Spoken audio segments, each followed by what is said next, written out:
আসসালামু আলাইকুম রহমতুল্লাহি ওবরকাতুহু।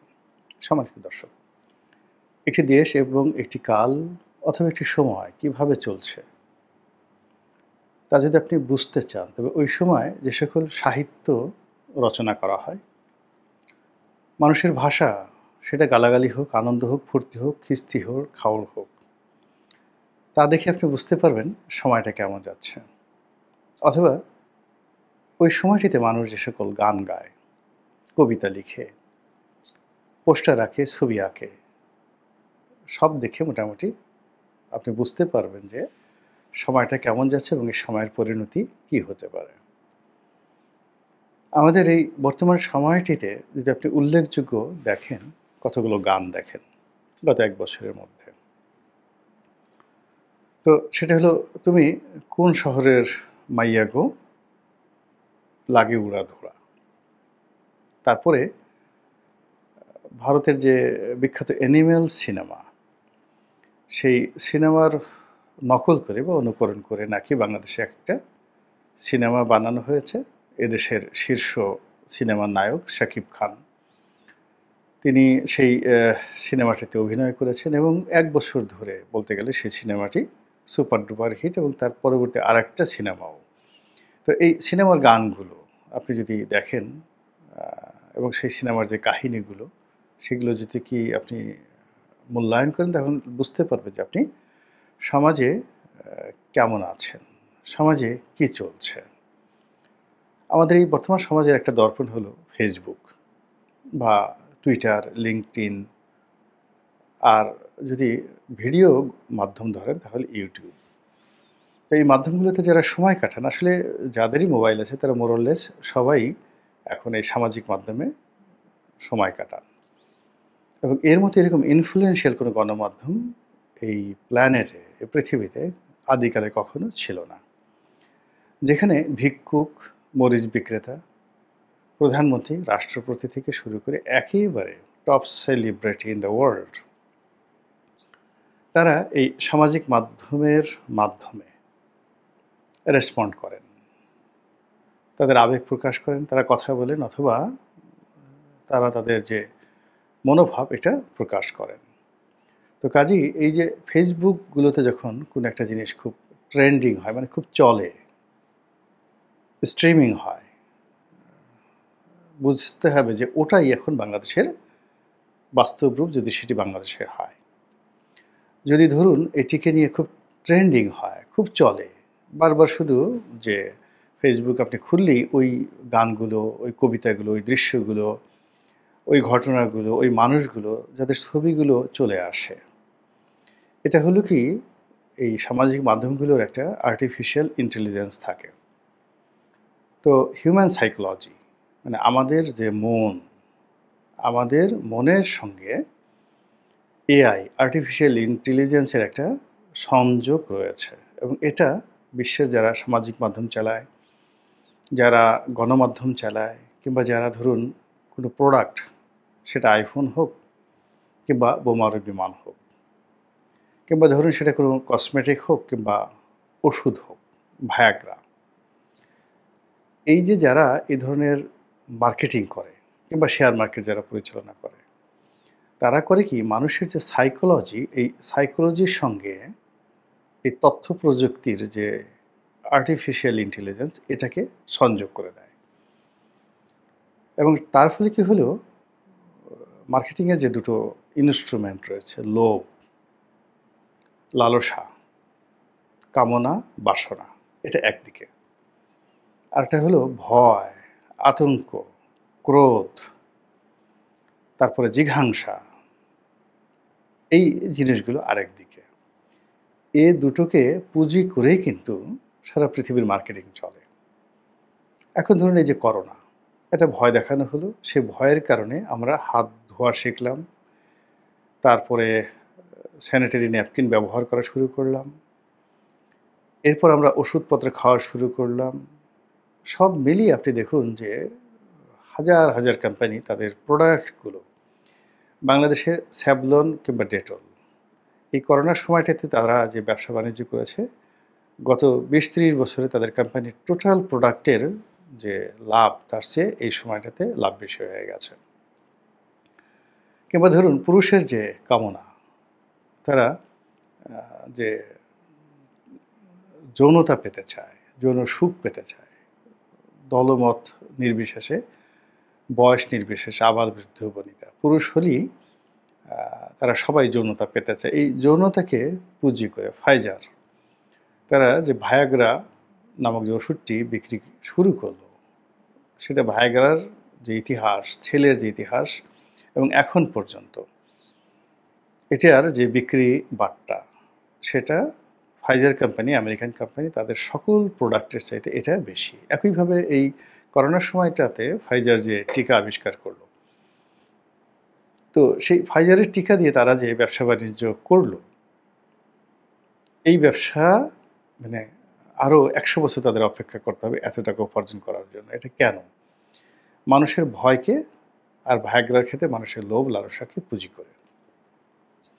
তো বর্তমান সময়কে নিয়ে আপনার লোভ আছে, আমার লোভ আছে, বর্তমান সময়কে নিয়ে আমার ভয় আছে, আতঙ্ক আছে। এটা নিয়ে আমি যে চিন্তা করি, এই চিন্তাটাকে বলা হয় হিউম্যান সাইকোলজি। সেই হিউম্যান সাইকোলজি সুন্দরভাবে পড়ার জন্য, অনুভব করার জন্য, এই যে আমরা যারা ফেসবুক চালাই, টুইটার চালাই, গুগল চালাই, ইউটিউব চালাই, তারা আমার এই মনোবৃত্তিটাকে, আমার লোভকে, আমার লালসাকে, আমার কামনাকে, আমার বাসনাকে ওরা বুঝতে পারে। ওইভাবেই তৈরি করা হয়েছে আর্টিফিশিয়াল ইন্টেলিজেন্স। এবং আমাদের বাংলাদেশে এই ধরনের কোনো যাকে বলা হয় সাবজেক্ট নেই ইউনিভার্সিটিগুলোতে। এটা গত দীর্ঘদিন ধরেই কিন্তু সবচেয়ে হটকেক রূপে ইউরোপ আমেরিকার বিশ্ববিদ্যালয়গুলোতে এই সাবজেক্টটা পড়ানো হচ্ছে, অর্থাৎ human psychology versus artificial intelligence plus economics. অনেক ক্ষেত্রে artificial intelligence, human psychology plus marketing, এইভাবে কিন্তু বিশ্ববিদ্যালয়ের টপ সাবজেক্টগুলো পড়া হচ্ছে এবং সবচেয়ে মেধাবী ছেলেমেয়েরা সেখানে ডিগ্রি নিচ্ছে এবং তাদেরকে আবার এই সমস্ত কোম্পানি নিয়োগ দিচ্ছে।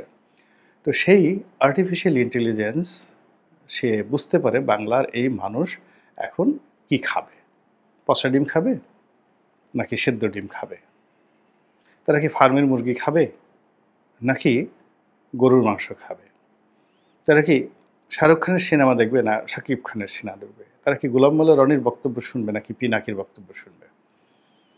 এটা যেভাবে মানুষ চিন্তা করে, ওই মোবাইলের যে আর্টিফিশিয়াল ইন্টেলিজেন্স সেটা বুঝতে পারে, রিড করতে পারে এবং সেই অনুযায়ী আপনার কাছে সেই তথ্যগুলো এনে দেয়।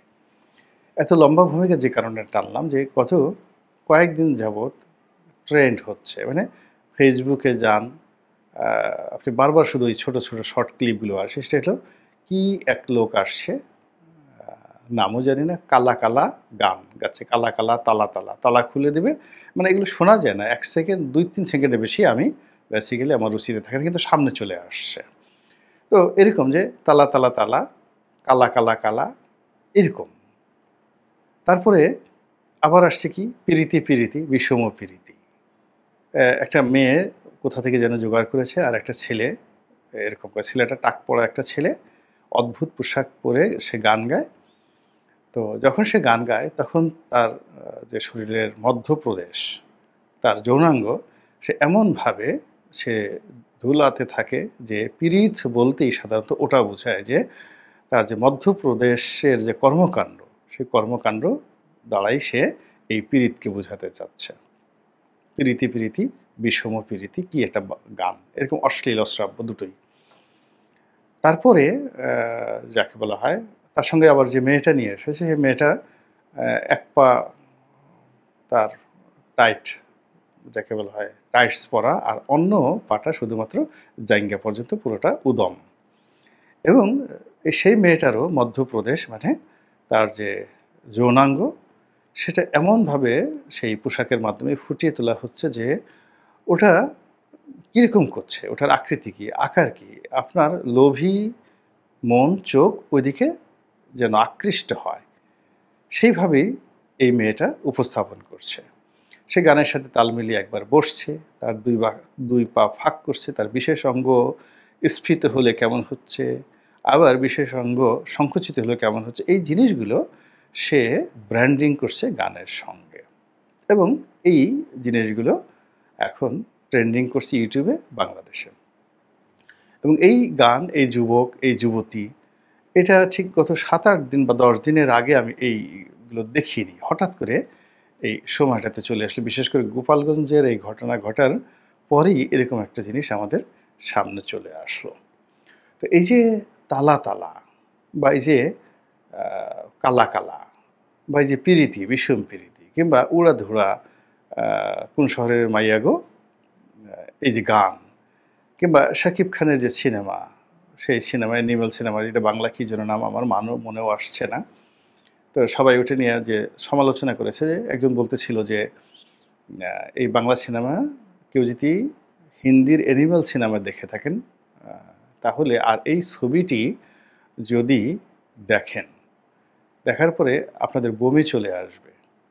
যে মানুষ এত বিকৃতভাবে একটা কাহিনী নকল করে কিভাবে? আর অ্যানিমেলের যে অ্যানিমেশন, ডায়ালগ, তার যে ফটোগ্রাফি, তার যে সিনেমাগ্রাফি, সিনেমা তৈরি করার যে কৌশল, তার যে আবেদন, ওটার সঙ্গে বাংলায় শাকিব খানের যেটা করা হয়েছে, সেই আবেদনকে তুলনা করলে ওই লেখকের বক্তব্য অনুযায়ী যে ওই সিনেমা বসে, বসে দেখা মানে হিন্দি সিনেমা দেখার পরে ওই সিনেমা দেখা মানে আপনার কোনো বোধ নাই। আর আপনার যদি বোধ থাকে তাহলে নিজের বমি নিজে খাওয়ার মতো বিরক্তিকর একটি অবস্থা। এটা মানে নেতিবাচক যে আলোচনা হয়, সমালোচনা হয়, ইতিবাচক আলোচনা হয়, তার মধ্যে আমার কাছে এই আলোচনাটা বেশি মনে হয়েছে। আর ওই যে গানের যে দৃশ্য, মানে এটা অনেক আগেই যে এখন গানগুলো কয়েকজন বেশ যুবক এই গানগুলো করছেন যারা খুবই জনপ্রিয় এখন গানের বাজারে। অনেকে সুরকার আছেন, অনেকে গায়ক আছেন, গায়িকা আছেন। তো এরকম এই যে বিষম প্রীতির এই গায়ক নতুন আসলেন। তার আগে যে উম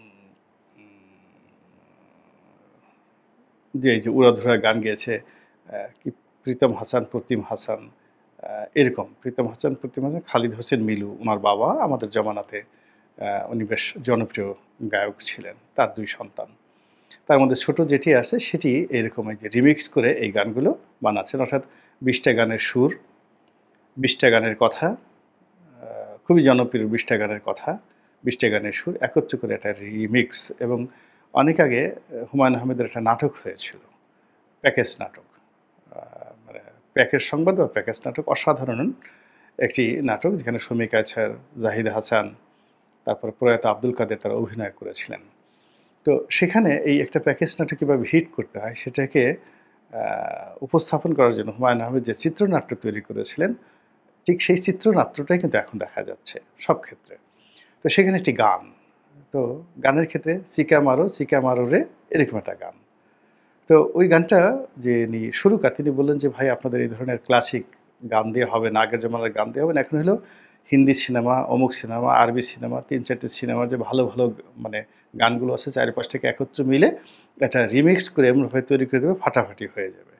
এবং আপনি দেখুন এখন এই যে, যে গানগুলো হচ্ছে, যা কিছু হচ্ছে এদের শব্দ, তারপরে শেষে এদের সুর, তাল, লয়, ছন্দ এই সব কিছুই মোটামুটি আমাদের সমাজের আ সেই অতীতের, বর্তমানের যে ভালো মন্দ সব মিলিয়ে যে ফিজিক্যাল আ বা শারীরিক আবেদনের মাধ্যমে যে উপস্থাপনা করা হচ্ছে, এটা মূলত আমাদের কৃষ্টি, কালচার, সভ্যতা, ভব্যতা, নম্রতা, ভদ্রতা এবং আমাদের ইতিহাসের উপর একটা রীতিমতো বলাৎকার, অসভ্য বলাৎকার। আর এই অসভ্য বলাৎকার যে সাংস্কৃতিক অঙ্গনে হচ্ছে, এর মূল দায়ী হলো আমাদের রাজনীতির দন্যতা।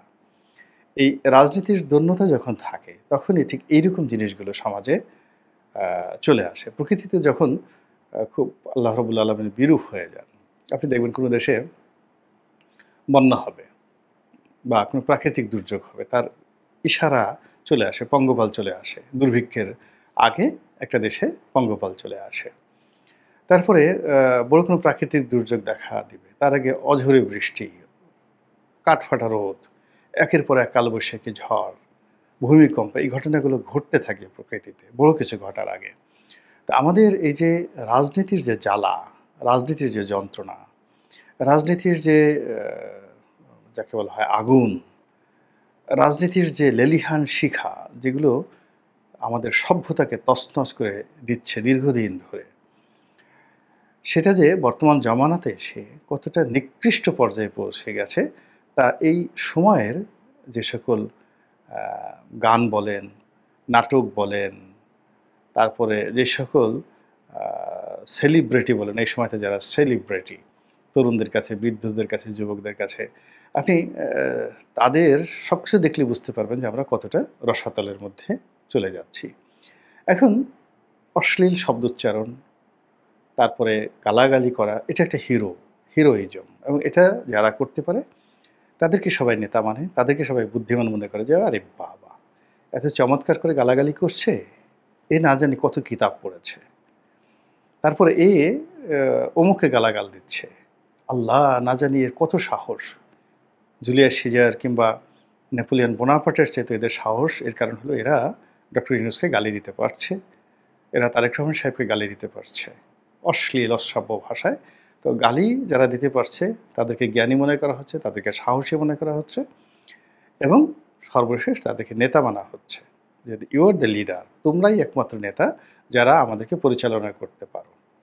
এই হলো রাজনীতির অঙ্গন। আপনি যদি অর্থনীতিতে চলে আসেন, এখানেও চোর, ডাকাত, দুর্বৃত্তপনা, বাজে লোকগুলোর নেতৃত্ব এখানে প্রতিষ্ঠিত হয়ে গেছে। একদল গেছে, আরেক দল তার চেয়েও খারাপ এসে এই অর্থনীতিতে থাবা ফেলেছে।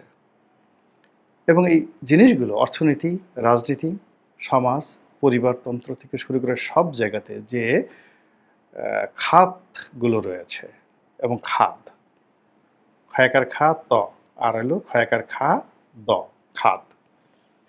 চন্দ্রবিন্দু আছে খাদে। এই জিনিসগুলো আপনি বুঝতে পারবেন আমাদের সিভিল সোসাইটিতে, রাস্তাঘাটে মানুষ কী ধরনের খিস্তিখেউল করছে, কী ধরনের আচরণ করছে এবং তাদেরকে বিনোদিত করার জন্য কী ধরনের বিনোদন চলে আসছে। এবং সেখানে এই যে কালা কালা, তালা তালা, জ্বালা জ্বালা, এটা এই বিনোদনের আকাশ বাতাসকে প্রকম্পিত করে রাজনীতির অঙ্গনকে কিভাবে কলুষিত করেছে, যা কিনা আমাদের সভ্যতার চাকাকে যে পেছনে টেনে নিচ্ছে, এটা যে আবার কবে সামনের দিকে যাবে একমাত্র আল্লাহ রাব্বুল আলামিন জানেন।